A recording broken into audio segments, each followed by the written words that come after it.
이게 정말 가능한 일일까요? 70년 전 전쟁의 폐허에서 이런 나라를 만들어낸다는 게 저는 오늘 여러분에게 특별한 이야기를 들려드리려 합니다. 오래된 동양의 속담 중에 백문이 불여일견, 백각이 불여일행이라는 말이 있습니다. 글로 100번 보는 것보다 한 번 보는 게 낫고 100번 보는 것보다 한 번 경험하는 게 낫다는 뜻이죠. 이 속담이 제가 오늘 나누고 싶은 이야기의 핵심입니다. 그럼 오늘의 사연 시작하도록 하겠습니다. 저는 페루 국영방송의 다큐멘터리 PD 산티아고입니다.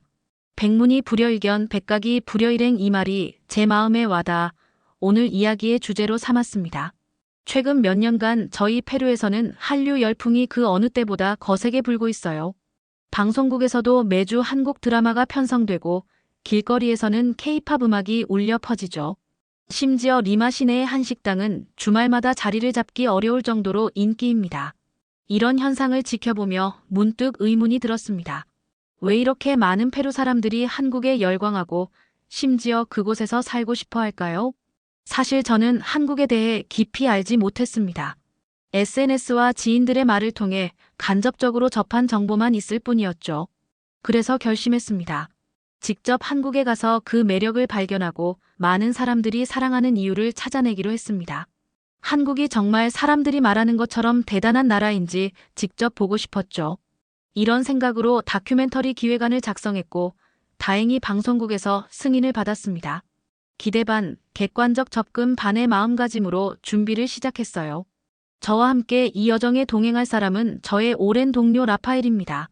라파엘은 페루 출신이지만 한국 드라마를 통해 한국어를 조금씩 배웠고 한국 문화에 대한 애정이 남달랐습니다. 촬영 기획 단계부터 라파엘의 눈은 별처럼 빛났죠. 산티아고, 이번 기회에 정말 한국의 모든 것을 담아와야 해. 라파엘이 흥분된 목소리로 말했습니다. 그의 열정적인 모습을 보며 웃음이 나왔지만 한편으로는 다큐멘터리 PD로서 객관성을 잃지 않으려 노력했습니다. 우리의 목표는 분명했습니다. 왜 사람들이 한국에서 살고 싶어 하는지 그 이유를 현지인과 외국인들의 진솔한 이야기를 통해 알아내는 것이었죠. 다큐멘터리의 주제는 한국 매력의 비밀로 정했습니다. 촬영 장비를 준비하면서 마음이 설레었습니다. 카메라, 마이크, 조명 등 필요한 모든 것을 꼼꼼히 챙겼어요. 한국에서의 일정은 빡빡했습니다. 일주일 동안 서울을 중심으로 여러 도시를 방문하며 다양한 사람들을 만나기로 했습니다. 출발 전날, 저는 한국에 대한 기사와 영상을 찾아보며 밤을 새웠습니다. 첨단 기술의 나라, 전통과 현대가 공존하는 나라, 그리고 빠른 경제 성장을 이룬 나라. 모든 정보가 흥미로웠지만 여전히 의문은 남았습니다. 과연 그곳에서 무엇을 발견할 수 있을까? 한국의 진짜 매력은 무엇일까? 이런 생각들을 안고 마침내 출발 당일이 되었습니다. 리마 공항에서 라파엘과 만났을 때 그의 표정에서 설렘을 읽을 수 있었습니다. 우리는 LA를 경유해 한국으로 향하는 긴 여정을 시작했습니다. 미지의 나라로 떠나는 여행, 그리고 그곳에서 발견할 이야기들에 대한 기대감으로 가슴이 뛰었습니다. 과연 한국은 우리에게 어떤 모습을 보여줄까요? 페루에서 LA를 경유해 대한항공을 타고 한국으로 향하는 긴 여정이 시작됐습니다. LA에서 인천행 비행기로 갈아타는 순간부터 저는 한국의 분위기를 느낄 수 있었습니다. 대한항공 승무원들은 밝은 미소와 함께 우리를 맞이했죠. 기내에 발을 들이는 순간 뭔가 다른 공기가 느껴졌어요. 어서 오세요. 편안한 비행 되시길 바랍니다. 승무원의 인사말이 따뜻하게 다가왔습니다. 좌석으로 안내받아 자리에 앉자마자 라파엘이 눈을 반짝이며 속삭였어요. 산티아고, 승무원들 제복이 얼마나 세련됐는지 봤어? 이게 바로 한국식 미학이야. 저는 웃으며 고개를 끄덕였지만 아직 비행기에 탑승한 것뿐인데 너무 이른 결론을 내리는 것 같아 조금 망설여졌습니다. 하지만 이후 약 14시간의 비행 동안 제 생각이 조금씩 바뀌기 시작했죠. 기내식이 나왔을 때 우리는 놀라움을 감출 수 없었습니다. 비빔밥을 선택했는데 단순한 기내식이 아니라 정성껏 준비된 한 끼 식사였어요. 승무원은 비빔밥 비비는 방법까지 친절하게 설명해 주었고 매 시간 우리의 상태를 확인했습니다. 이런 서비스는 처음이야. 라파엘이 감탄했어요. 다른 항공사들은 보통 음식 주고 사라지는데 이렇게 세심하게 챙겨주다니. 저도 동의할 수밖에 없었습니다. 확실히 인상적이네. 하지만 이건 국제선 비즈니스 전략일 수도 있어. 아직 한국 자체를 본 건 아니니까. 비행 중 한국 영화도 몇 편 감상했습니다. 영화 속에 비친 서울의 모습은 현대적이고 역동적이었죠. 창밖으로 어둠이 내려앉을 무렵 라파엘은 이미 한국에 완전히 매료된 듯 했습니다. 이건 진짜 세계 최고 수준이야. 이게 한국 스타일인가? 라파엘의 목소리에는 흥분이 가득했어요. 저는 그의 열정을 이해하면서도 여전히 객관적인 시선을 유지하려 노력했습니다. 비행기 서비스만으로는 한 나라를 판단하기 어려워. 인천에 도착해서 직접 보고 느껴보자. 마침내 인천 상공에 접어들었을 때 창문 너머로 보이는 야경이 인상적이었습니다. 반짝이는 불빛들이 마치 별자리처럼 펼쳐져 있었죠. 부드럽게 착륙한 비행기에서 내리자 인천국제공항의 웅장한 모습이 우리를 맞이했어요. 와, 이게 공항이야? 마치 미래도시 같은데. 라파엘이 환호성을 질렀습니다. 사실 저도 놀라웠어요. 높은 천장의 터미널, 깔끔하게 정리된 동선, 최첨단 시설들이 모두 인상적이었습니다. 입국 심사는 신속하고 효율적으로 진행됐어요. 안내원들은 영어와 스페인어로 친절하게 도움을 주었고 자동 출입국 시스템은 생각보다 훨씬 편리했습니다. 짐을 찾아 세관을 통과하는 과정도 모두 순조로웠죠. 공항 밖으로 나가는 길에 우리는 잠시 멈춰서 주변을 관찰했습니다. 사람들은 질서정연하게 줄을 서서 택시와 버스를 기다리고 있었고 안내 표지판은 여러 언어로 명확하게 표시되어 있었어요. 특히 인상적이었던 것은 공항 곳곳에 설치된 문화체험 공간이었습니다. 한복 입기 체험, 전통 공예품 전시, 심지어 작은 공연까지 볼 수 있었죠. 이거 봐, 산티아고. 비행기에서 내리자마자 한국 문화를 경험할 수 있도록 해놨어. 라파엘의 눈빛이 반짝였습니다. 저는 고개를 끄덕이면서도 여전히 신중한 태도를 유지했어요. 공항과 비행기 서비스만으로는 한국 사회 전체를 평가할 순 없어. 도시로 들어가서 실제 사람들의 삶을 봐야 알 수 있을 거야. 하지만 마음 한구석에서는 이미 작은 기대감이 자라나고 있었습니다. 인천공항의 질서와 효율성은 분명 인상적이었어요. 이것이 한국 사회 전체의 축소판이라면 앞으로의 여정이 더욱 기대됐습니다. 공항에서 나와 우리를 기다리고 있던 가이드 김민수 씨를 만났습니다. 민수 씨는 친절한 미소로 우리를 맞이하며 한국어로 인사했죠.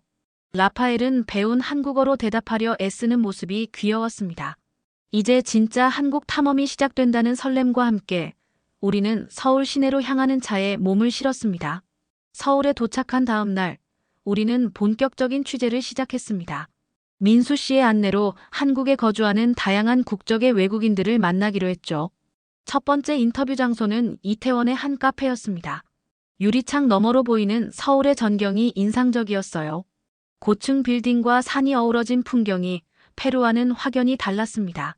여기 이태원은 다양한 문화가 공존하는 곳이에요. 많은 외국인들이 이곳에서 자신만의 커뮤니티를 형성하고 있죠. 민수 씨가 설명했습니다. 카페에 들어서자 다양한 언어가 섞인 대화 소리가 들렸어요. 마치 작은 지구촌 같았습니다. 우리의 첫 인터뷰 대상은 터키 출신의 아이셀이었습니다. 그녀는 한국에서 5년째 살고 있는 영어 교사였죠. 카메라가 돌아가자 아이셀은 자연스럽게 이야기를 시작했습니다. 한국은 우리를 형제처럼 대해줘서 너무 특별한 나라예요. 처음 왔을 때는 언어 때문에 어려움이 있었지만 한국 사람들이 항상 도와주려고 노력했어요. 길을 잃었을 때 한 번은 할머니가 직접 목적지까지 데려다 주셨는데 그 경험이 정말 인상적이었죠. 아이셀의 이야기를 들으며 라파엘은 계속 고개를 끄덕였습니다. 저는 조금 더 깊이 물어보았어요. 차별을 경험한 적은 없나요? 외국인으로서 불편함은 없었나요? 아이셀은 잠시 생각하더니 미소를 지었습니다. 물론 가끔은 있어요. 하지만 악의적인 차별보다는 단순한 호기심에서 비롯된 경우가 대부분이었어요. 한국 사람들은 외국인에게 정말 친절해요. 다른 나라에서 느꼈던 차별과는 전혀 달랐습니다. 이어서 우리는 프랑스에서 온 관광객 부부를 만났습니다. 그들은 2주간의 한국 여행 중이었죠. 한국인들은 예의 바르고 친절한 사람들이 많아요. 특히 음식점에서 저희가 메뉴를 고르는데 어려움을 겪을 때마다 옆 테이블 손님들이 자발적으로 통역을 도와주셨어요. 이런 경험은 유럽에서는 상상하기 어려운 일이죠. 남편 피에르가 말했습니다. 그의 아내 소피는 덧붙였어요. 지하철에서 노인분들에게 자리를 양보하는 젊은이들을 보며 감동했어요. 또 공공장소가 깨끗하게 유지되는 것도 인상적이었죠. 사람들이 자신의 쓰레기를 직접 처리하는 문화가 정착되어 있더라고요. 라파엘은 이 모든 이야기를 들으며 점점 더 한국에 매료되는 듯 했습니다. 역시 한국은 다른 곳과는 다르군요. 이런 점이 많은 사람들이 한국에서 살고 싶어 하는 이유겠죠. 다음으로 우리는 한국에서 3년째 살고 있는 캐나다 출신의 대학 교수 마이클을 만났습니다. 그는 서울의 한 대학에서 국제학을 가르치고 있었죠. 한국은 안전하고 효율적인 나라예요. 밤늦게 돌아다녀도 안전하고 대중교통은 세계 최고 수준입니다. 특히 디지털 인프라가 잘 갖춰져 있어서 생활이 편리해요. 스마트폰 하나로 거의 모든 것을 해결할 수 있죠. 마이클은 계속해서 이야기했습니다. 한국 학생들의 학구열도 인상적이에요. 열심히 공부하고 토론하는 모습을 보면 교수로서 보람을 느낍니다. 물론 경쟁이 치열한 면도 있지만 그런 환경이 혁신을 이끌어내는 것 같아요. 비슷한 이야기들이 계속 이어졌습니다. 말레이시아에서 온 요리사, 호주에서 온 사업가, 브라질에서 온 댄서까지. 그들 모두 한국의 문화와 사람들에 대한 긍정적인 경험을 나누었어요.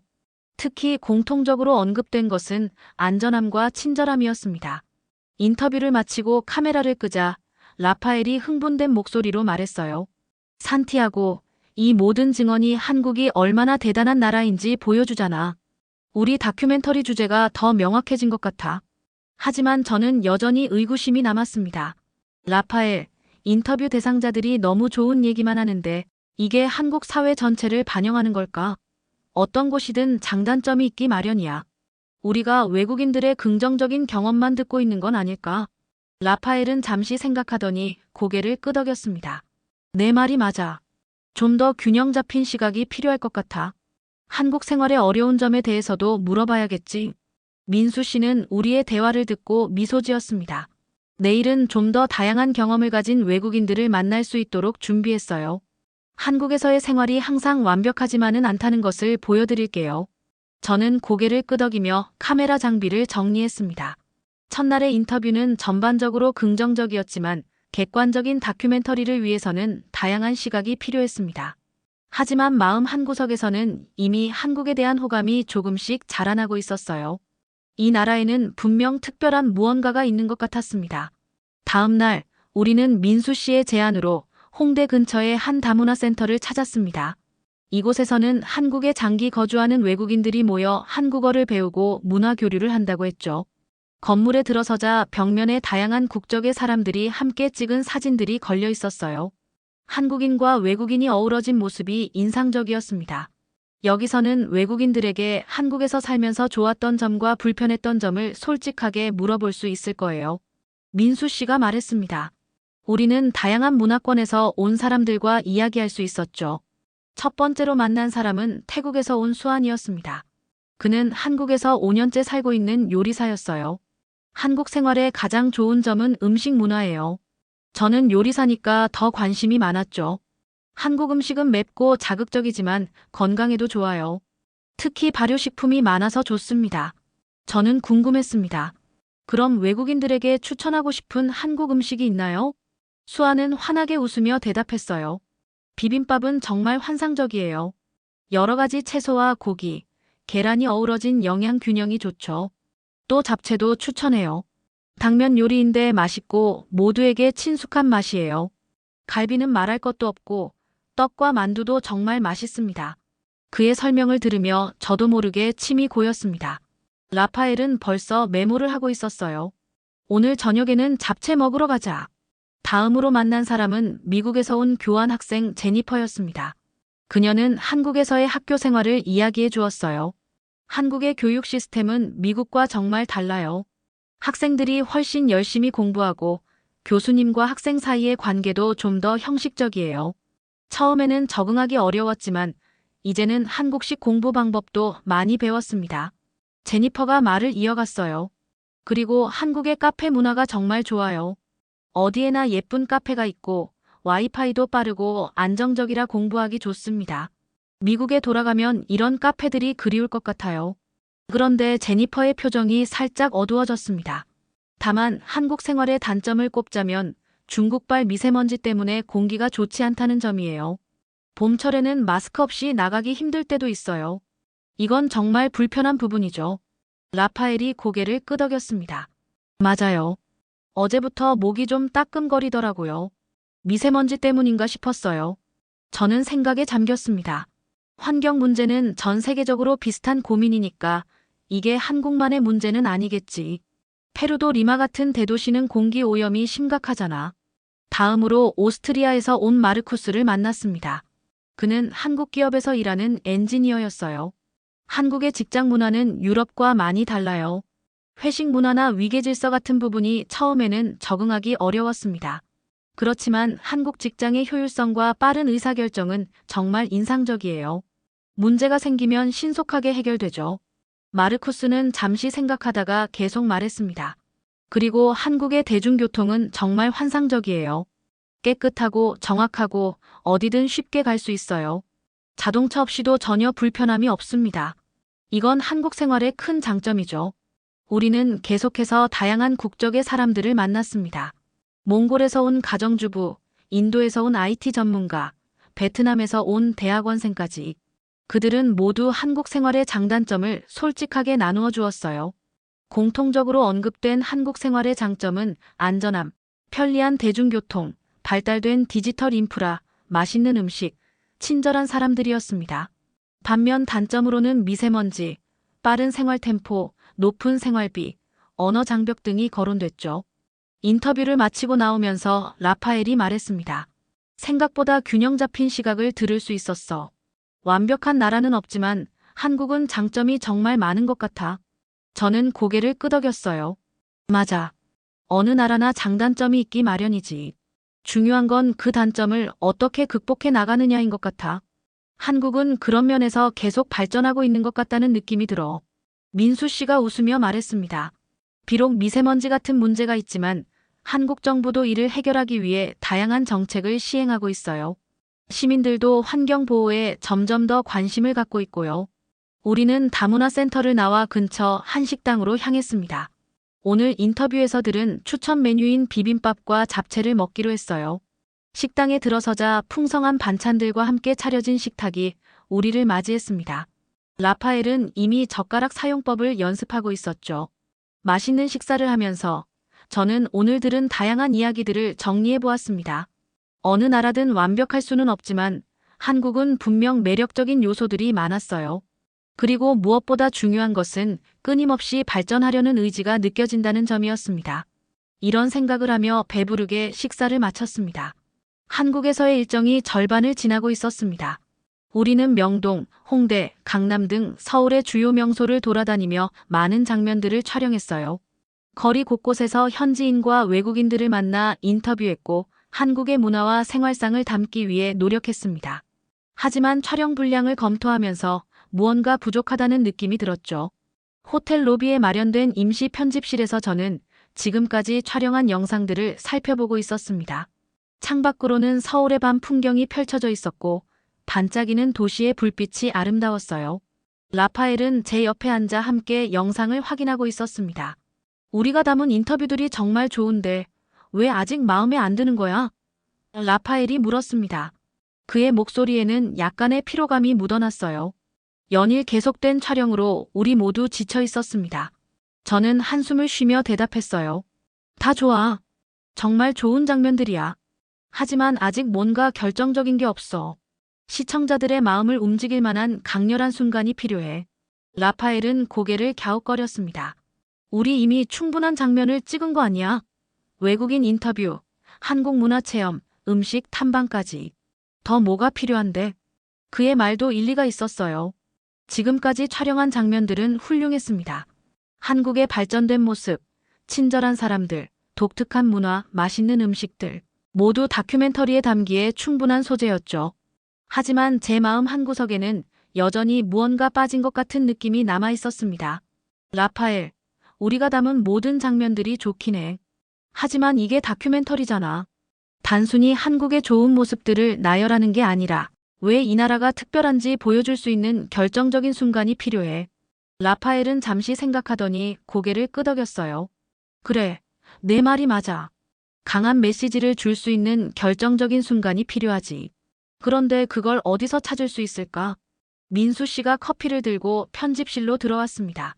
우리의 대화를 듣고 있었는지 조심스럽게 제안했어요. 혹시 강남역 근처에 가보는 건 어떨까요? 그곳은 서울에서 가장 번화한 곳 중 하나인데 많은 사람들이 오가고 다양한 일들이 벌어집니다.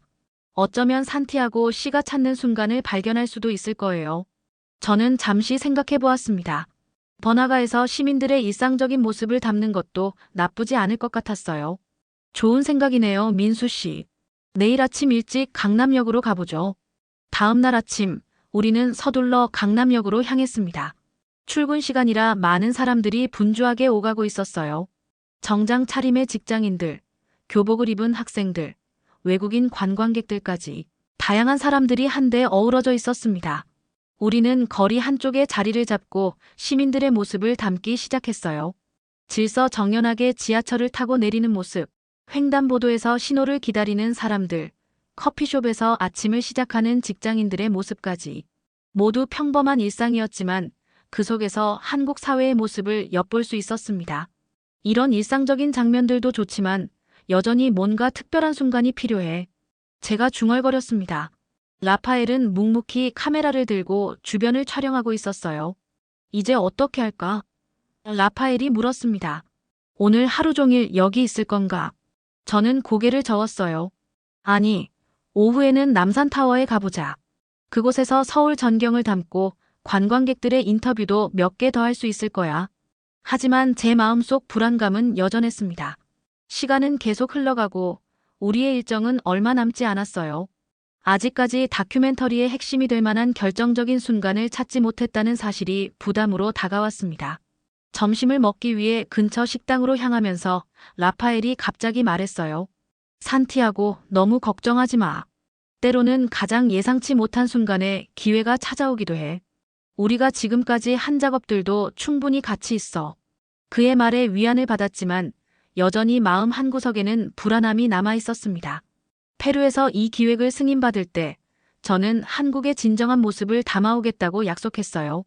그저 표면적인 아름다움이나 발전상이 아니라 이 나라가 왜 특별한지를 보여줄 수 있는 진정성 있는 순간이 필요했습니다. 식당을 나와 다시 거리로 나섰을 때 민수 씨가 제안했어요. 오늘 저녁에는 동대문 시장에 가보는 건 어떨까요? 그곳은 밤이 되면 더 활기차지고 한국의 역동적인 모습을 잘 볼 수 있어요. 저는 고개를 끄덕였습니다. 좋은 생각이에요. 다양한 장소를 더 많이 담아보자고요. 하지만 내심으로는 과연 오늘도 그저 좋은 장면들만 촬영하고 끝나는 것은 아닐까 하는 의문이 들었습니다. 다큐멘터리 PD로서 저는 시청자들의 마음을 움직일 수 있는 진정성 있는 순간이 필요하다는 것을 알고 있었어요. 그리고 그 순간을 아직 찾지 못했다는 사실이 제 마음을 무겁게 했습니다. 우리는 횡단보도를 향해 걸음을 옮겼습니다. 신호등이 바뀌기를 기다리면서 저는 마음속으로 결심했어요. 내일까지 그 순간을 찾지 못한다면 가지고 있는 자료들로 최선을 다해야겠다. 신호등이 초록색으로 바뀌고 우리는 다른 보행자들과 함께 길을 건너기 시작했습니다. 횡단보도를 건너는 동안 제 머릿속은 여전히 다큐멘터리에 필요한 결정적인 장면을 고민하느라 복잡했습니다. 사람들 사이에서 걸으며 주변을 둘러보았지만 특별한 것은 보이지 않았어요. 그저 평범한 도시의 일상이었죠. 신호등이 초록색에서 빨간색으로 바뀌기 직전 우리는 간신히 길을 다 건넜습니다. 카메라는 계속 돌리고 있어. 제가 라파엘에게 물었어요. 그는 고개를 끄덕이며 카메라를 어깨에 안정적으로 메고 있었습니다. 물론이지. 혹시 모르니까 계속 촬영 중이야. 라파엘이 대답했어요. 민수 씨는 앞서 걸으며 동대문 방향으로 우리를 안내하고 있었습니다. 오후에 햇살이 따뜻하게 내리쬐는 가운데 거리는 활기찬 에너지로 가득했어요. 학생들, 직장인들, 관광객들이 각자의 목적지를 향해 바쁘게 움직였습니다. 우리는 다음 촬영 장소로 향하기 위해 잠시 지하철역을 찾고 있었어요. 이 과정에서 저는 교통카드를 충전하기 위해 지갑을 꺼냈습니다. 외국인 여행객은 티머니 카드를 사용하면 편리하다고 민수 씨가 알려준 덕분이었죠. 이 카드 하나로 지하철, 버스 모두 이용할 수 있어서 정말 편리해요. 민수 씨의 설명을 들으며 저는 현금을 꺼내 카드를 충전했습니다. 충전을 마치고 돌아서는 순간 갑자기 제 뒤에서 누군가가 말을 걸었어요. 한국어였기 때문에 처음에는 이해하지 못했습니다. 저기요, 이거 떨어뜨리셨어요. 돌아보니 한 한국 여성이 제게 손을 내밀고 있었습니다. 그녀의 손에는 돈 뭉치가 들려 있었어요. 제가 당황해하자 김민수 씨가 재빨리 통역해 주었습니다. 이 여성분이 산티아고 씨가 돈을 떨어뜨렸다고 해요. 저는 순간 어리둥절했습니다. 이 돈은 내 것이 아니다. 제가 영어로 말했고 민수 씨가 한국어로 전달했어요. 그 여성은 조금 당황한 듯 했지만 여전히 미소를 지으며 돈을 내밀고 있었습니다. 그녀는 뭔가 설명하려 했지만 언어의 장벽 때문에 의사소통이 쉽지 않았어요. 이때 라파엘이 우리 쪽으로 다가왔습니다. 그는 카메라를 들고 이 상황을 촬영하고 있었어요. 여성이 들고 있는 돈을 보자마자 라파엘의 눈이 커졌습니다. 산티아고, 저거 맞아. 방금 우리가 교통카드 사려고 꺼낸 돈이잖아. 라파엘이 흥분해서 말했어요. 그제서야 저는 상황을 이해했습니다. 카드 충전기 앞에서 지갑을 열었을 때 일부 현금이 떨어졌던 모양이었어요. 그리고 이 여성이 그것을 발견하고 저에게 돌려주려고 한 것이었습니다. 민수 씨가 여성에게 상황을 설명하자 그녀는 안도의 미소를 지었습니다. 저는 감사의 마음을 담아 고개를 숙여 인사했어요. 정말 감사합니다.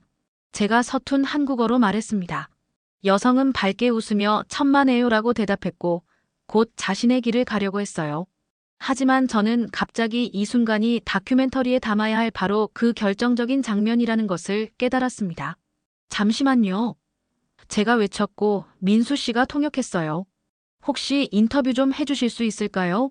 저희는 한국에 대한 다큐멘터리를 촬영 중인데 방금 일어난 일이 정말 인상적이었거든요. 여성은 잠시 망설이더니 수줍게 고개를 끄덕였습니다. 우리는 근처 카페로 자리를 옮겨 이야기를 나눴어요. 그녀의 이름은 박지연이었고 회사원이었습니다. 저는 궁금한 점이 많았어요. 대부분의 나라에서는 이렇게 큰 돈을 주어도 돌려주지 않을 텐데 왜 돌려주셨나요? 제가 물었습니다. 민수 씨가 통역하자 박지연 씨는 잠시 생각하더니 대답했어요. 그냥 당연한 일이니까요. 다른 사람의 물건을 가져가는 건 옳지 않잖아요. 한국에서는 어릴 때부터 남의 것을 소중히 여기고 주운 물건은 주인에게 돌려줘야 한다고 배웁니다. 그녀의 말을 들으며 저는 말문이 막혔습니다. 그 순간 라파엘이 감탄하며 말했어요. 이게 바로 한국의 시민의식이야. 내가 지금까지 느꼈던 한국의 모습이 한순간에 확인된 것 같아. 박지연 씨는 우리의 반응에 조금 놀란 듯 했습니다. 그녀에게는 그저 일상적인 행동이었을 텐데 우리에게는 큰 감동을 주는 순간이었으니까요. 혹시 다른 나라에서는 이런 일이 드문가요? 박지연 씨가 오히려 저희에게 물었습니다. 제가 솔직하게 대답했어요. 안타깝게도 그렇습니다. 제가 살던 곳에서는 길에서 돈을 주어도 돌려주는 경우가 많지 않아요. 특히 주인이 누군지 모르는 상황이라면요.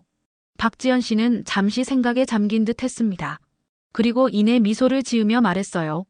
한국에도 물론 나쁜 사람들이 있어요. 하지만 대부분의 사람들은 정직하게 살려고 노력합니다. 그게 우리 사회의 기본 가치인 것 같아요. 인터뷰를 마치고 박지연 씨와 헤어질 때 저는 이 작은 사건이 한국을 이해하는 데 큰 도움이 되었다고 진심으로 말했습니다. 그녀는 쑥스러운 듯 웃으며 손을 흔들어 인사했어요. 카페를 나와 거리를 걷는 동안 저와 라파엘은 방금 경험한 일에 대해 열정적으로 대화를 나눴습니다. 산티아고, 내가 찾던 결정적인 순간이 바로 이거였어. 이 작은 사건이 한국 사회를 설명하는 데 있어 가장 강렬한 장면이 될 거야. 저도 완전히 동의했어요. 맞아. 큰 것을 보여주려고 했는데 정작 중요한 건 이런 작은 순간 속에 있었던 거지. 이제 우리 다큐멘터리의 방향이 더 명확해졌어. 민수 씨도 미소를 지으며 말했습니다. 이런 경험을 하게 되어 기쁘네요. 사실 한국인들에게는 너무 일상적인 일이라 특별하다고 생각하지 않거든요.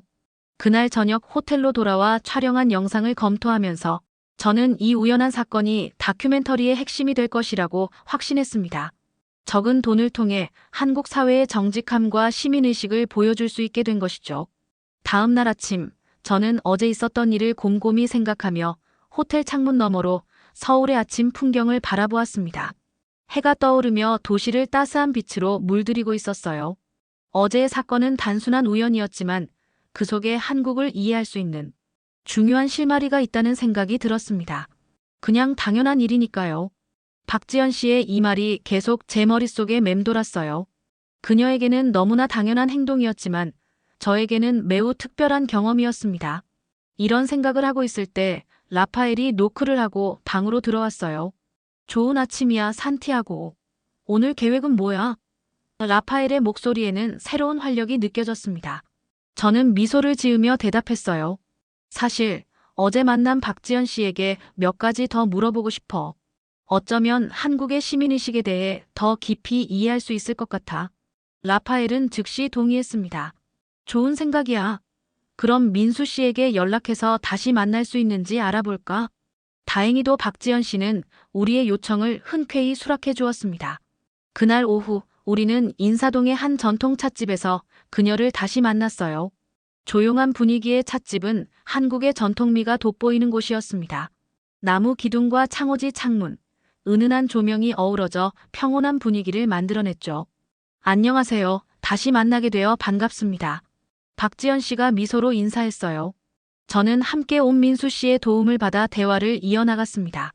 어제 일에 대해 계속 생각해봤어요. 페루나 다른 많은 나라에서는 그런 상황에서 돈을 돌려주는 경우가 드물거든요. 왜 그냥 가져가지 않았나요? 제가 진심 어린 호기심으로 물었습니다. 박지연 씨는 차를 한 모금 마시고 천천히 대답했어요. 그냥 당연한 일이니까요. 어릴 때부터 부모님께 남의 것을 탐내지 말라고 배웠어요. 학교에서도 선생님들이 정직과 성실을 강조하셨고요. 그녀의 말을 들으며 저는 문득 한국 사회의 기반이 되는 가치관에 대해 더 알고 싶어졌습니다. 한국에서는 이런 시민의식이 어떻게 형성된 걸까요? 박지연 씨는 잠시 생각에 잠겼다가 말했어요. 역사적으로 한국은 많은 어려움을 겪었습니다. 전쟁과 가난을 극복하는 과정에서 서로 돕고 신뢰하는 것이 중요했어요. 또 유교 문화의 영향으로 공동체 의식과 예의를 중요시하기도 하고요. 그런 바탕 위에 현대적인 교육과 사회 규범이 더해진 것 같아요. 라파엘이 감탄하며 끼어들었습니다. 이게 바로 한국의 시민의식이야. 한국이 짧은 시간에 이렇게 발전할 수 있었던 비결 중 하나인 것 같아. 저는 라파엘의 말에 동의하면서도 더 깊이 이해하고 싶었어요. 다른 나라들도 배워야 할 점이라고 생각합니다. 하지만 이런 시민의식이 모든 한국인에게 해당하나요? 박지연 씨는 현실적인 답변을 해주었습니다. 물론 모든 한국인이 다 그렇지는 않아요. 한국에도 부정직한 사람들이 있고 사회 문제도 많습니다. 하지만 대체로 정직과 예의는 우리 사회의 중요한 가치예요. 특히 공공장소에서의 행동이나 남의 물건을 대하는 태도에서는요. 대화가 이어지면서 우리는 한국의 분실물 처리 시스템에 대해서도 알게 되었어요. 지하철이나 버스에 물건을 두고 내리면 대부분 찾을 수 있다는 사실, 길에서 핸드폰이나 지갑을 잃어버려도 되찾을 확률이 높다는 이야기까지. 이런 시스템이 가능한 것도 결국 시민들의 정직함이 바탕이 되었기 때문이라는 생각이 들었습니다.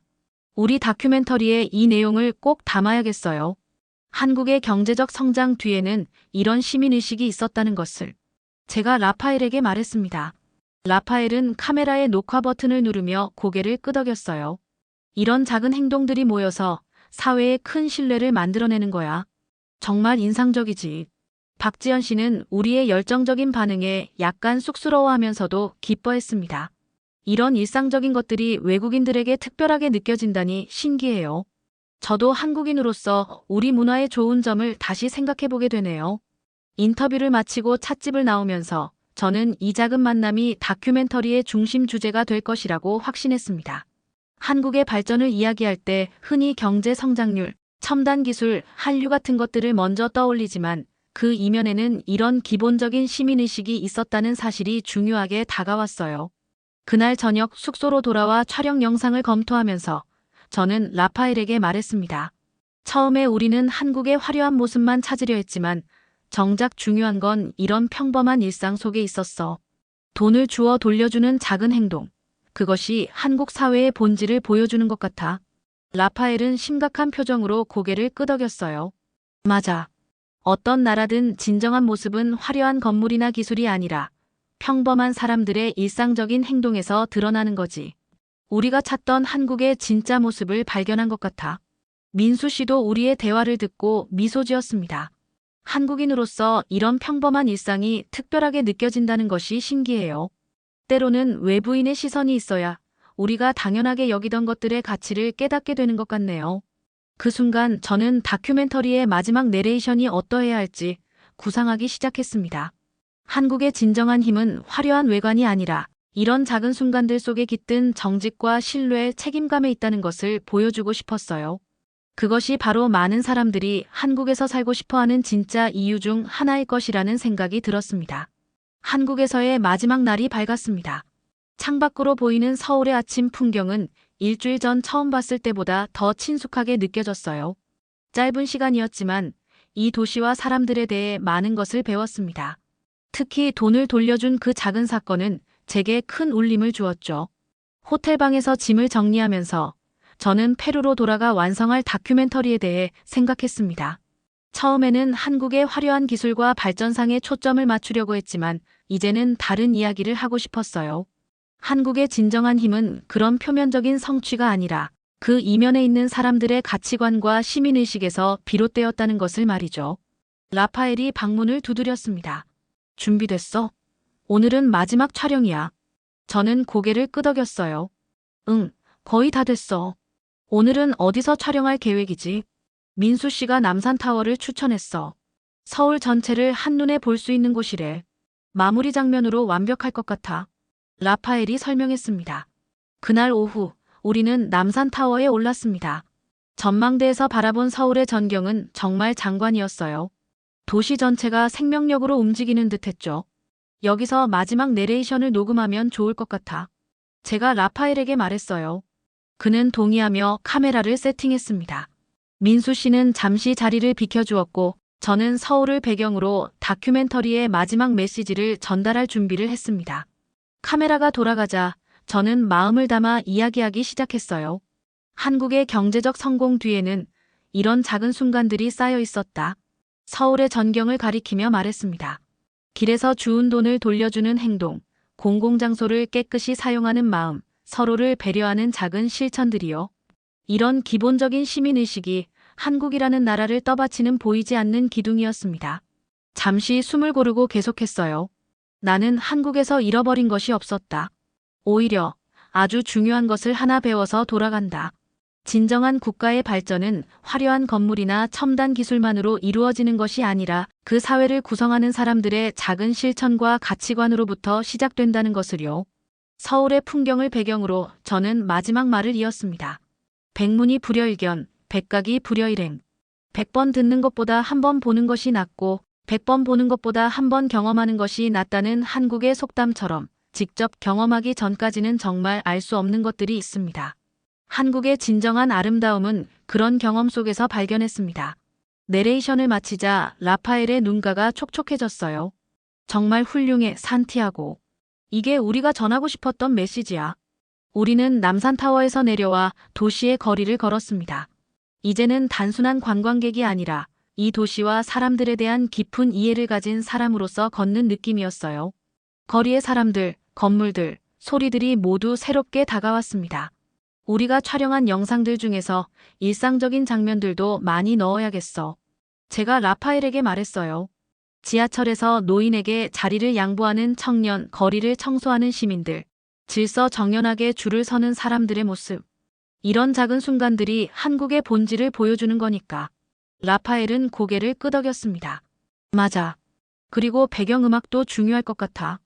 감동적인 음악과 함께 한국의 거리와 시민들의 일상적인 모습을 보여주면 더욱 의미가 깊어질 거야. 저녁이 되자 민수 씨는 우리를 한강 근처의 작은 식당으로 안내했습니다. 우리의 마지막 저녁 식사를 위해 특별한 곳을 선택해 주셨어요. 한강의 야경이 보이는 창가 자리에서 우리는 비빔밥, 갈비, 그리고 다양한 반찬들을 즐겼습니다. 한국에서의 경험은 어땠나요? 민수 씨가 물었어요. 저는 잠시 생각하다가 대답했습니다. 제 기대 이상이었어요. 처음에는 그저 한국의 발전상이나 관광지만 보여주는 다큐멘터리를 만들려고 했는데 지금은 더 깊은 이야기를 하고 싶어요. 한국의 진정한 힘은 눈에 보이는 것들보다 보이지 않는 가치에 있다는 것을요. 민수 씨는 미소를 지었습니다. 그 말씀을 들으니 제가 더 자랑스러워지네요. 가끔은 다른 사람의 시선으로 우리 문화를 바라봐야 그 가치를 제대로 알 수 있는 것 같아요. 마지막 밤 호텔 창문을 통해 서울의 야경을 바라보며 저는 일기를 썼습니다. 오늘로 한국에서의 일정이 끝난다. 처음에는 단순한 취재였지만 이제는 마음 한구석에 이 나라와 사람들에 대한 애정이 생겼다. 특히 길에서 돈을 돌려준 그 여성의 모습은 잊지 못할 것이다. 그 작은 행동이 한국이라는 나라의 본질을 보여주었으니까. 다음 날 아침, 우리는 인천공항으로 향했습니다. 출국 심사를 기다리면서 라파엘이 말했어요. 우리가 페루에 돌아가면 이 다큐멘터리가 사람들에게 큰 영향을 줄 것 같아. 한국에 대한 관심이 더 커질 거야. 저는 고개를 끄덕였습니다. 그게 바로 우리가 바라는 거지. 단순히 한국을 관광지로 소개하는 것이 아니라 이 나라가 가진 진정한 가치를 전하는 거니까. 비행기에 오르면서 저는 창밖으로 한국의 마지막 풍경을 바라보았습니다. 일주일이라는 짧은 시간이었지만 많은 것을 보고 느끼고 배웠어요. 그리고 이 모든 경험이 좋은 다큐멘터리로 만들어질 것이라고 확신했습니다. 비행기가 이륙하면서 저는 내 안에 새겨진 한국의 이미지를 정리했습니다. 화려한 도시의 모습도 있었고 맛있는 음식의 기억도 있었지만 가장 선명하게 남은 것은 그 여성의 미소와 함께했던 말이었습니다. 그냥 당연한 일이니까요.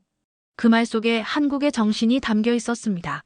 그리고 그것이 바로 제가 페루 사람들에게 전하고 싶은 이야기였어요. 한국의 경제적 성공 뒤에는 이런 작은 순간들이 쌓여 있었다는 것을. 그리고 어쩌면 우리 모두가 배워야 할 소중한 가치라는 것을요. 비행기가 구름 위로 솟아오르면서 저는 이제 다큐멘터리의 제목을 확실히 정했습니다. 한국, 작은 정직함의 힘. 이 제목이 제가 경험한 한국의 본질을 가장 잘 담아낼 것이라고 생각했습니다. 오늘의 사연은 여기까지입니다. 오늘의 이야기가 마음에 와닿았다면 구독과 좋아요를 눌러주세요. 다음에도 더욱 흥미로운 이야기로 찾아뵙겠습니다. 감사합니다.